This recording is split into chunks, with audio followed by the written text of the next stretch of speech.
Party గుర్తింపు లేకపోతే జెండాను పట్టుకుని నడవకపోతే ఏమవుతుందో కేశినేని నానికి అనుభవపూర్వకంగా తెలిసి వచ్చింది. నిన్నటి వరకు తన వెంట నడిచిన నేతలు నేడు దూరమయ్యారు.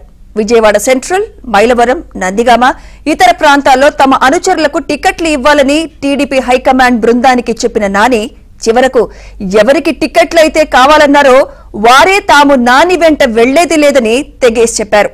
తిరువూరు పార్టీ నేత నల్లగట్ల స్వామిదాస్ మినహా మరెవరూ కూడా నాని వైపు వెళ్లలేదు. దీంతో ఆయన ఒంటరిగానే వైసీపీలోకి వెళ్లాల్సిన పరిస్థితి ఏర్పడింది.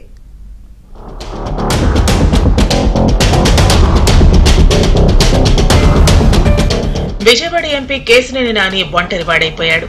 నిన్న మొన్నటి వరకు తనకు పార్టీలో తిరుగులేదని, తాను తలుచుకుంటే విజయవాడ లోక్సభ అభ్యర్థిగా ఇండిపెండెంట్ గా పోటీ చేసి గెలిచే సత్తా ఉందని ప్రకటనలు చేశారు.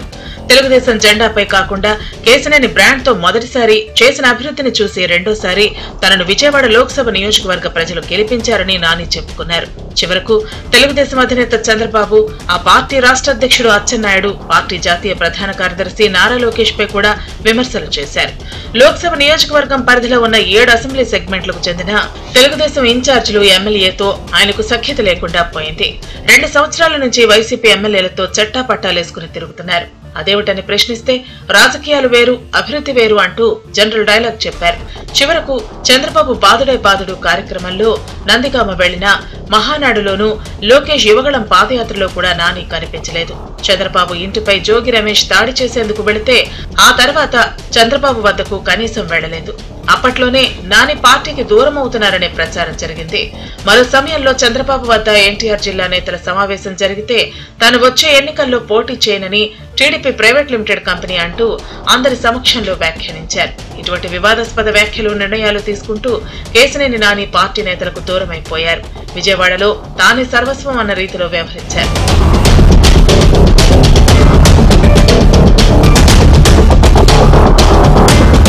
కేశినేని నానికి చంద్రబాబు, నందమూరి కుటుంబాలను విమర్శించే అర్హత లేదని ఆయన సోదరుడు కేశినేని చిన్ని వ్యాఖ్యానించారు. కుటుంబం మధ్య చంద్రబాబు చిచ్చు పెట్టలేదని, తమ కుటుంబంలో 2020 నుంచి వివాదం ఉందని చెప్పారు. తెలుగుదేశంలో కేశినేని నాని పోయినంత మాత్రాన ఎటువంటి నష్టం లేదని అన్నారు. నిన్న జరిగిన విషయం గురించి మీ అందరికీ విన్నవించుకోవాలని వచ్చాను.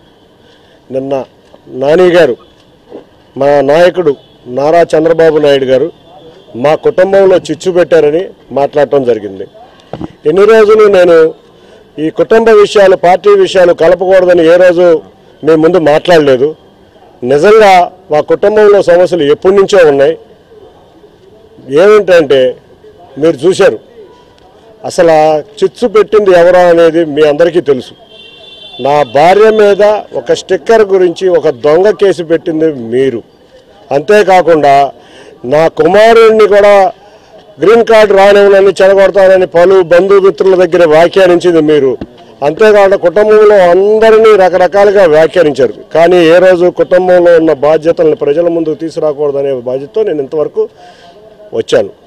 ఇవాళ చంద్రబాబు నాయుడు గారు, మీకు మేము మా కుటుంబ సభ్యులందరూ తరపున మేము సారీ చెప్తున్నాం. ఎందుకంటే నిజంగా మా ఇబ్బందులని తీసుకొచ్చి మీరు పెట్టారని ఆయన వ్యాఖ్యానించడం చాలా దురదృష్టకరం.